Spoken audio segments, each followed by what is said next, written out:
I feel like Prunella and the Haunted Locker is an episode that most people, most children, can relate to at some point. This is the second segment of the 8th episode of the 13th season of Arthur, and Prunella has had to move lockers. And Fern tells her this story about how it's actually a haunted locker from a boy who used to go to the school many years ago. And Prunella doesn't believe this. But then weird things start to happen, and she begins to smell strange smells, and she has to try and get to the bottom of it and work out whether the locker actually is haunted.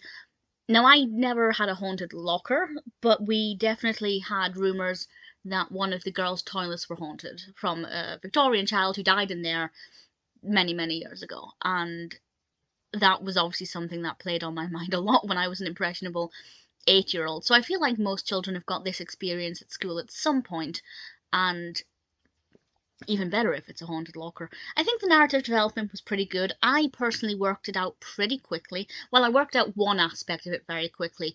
The other side of it I wasn't so sure about, so I'd say it's maybe slightly predictable, and they gave away too much too soon, but maybe for younger audiences that's not so much the case.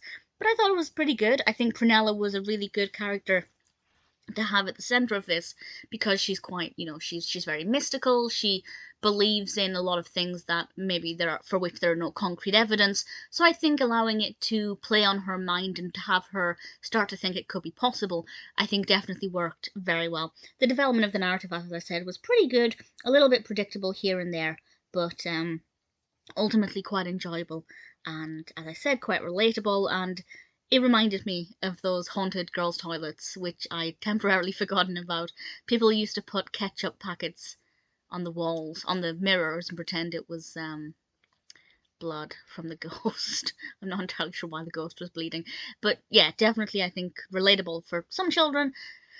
Very enjoyable. Not a personal all-time favourite, but definitely not a bad episode.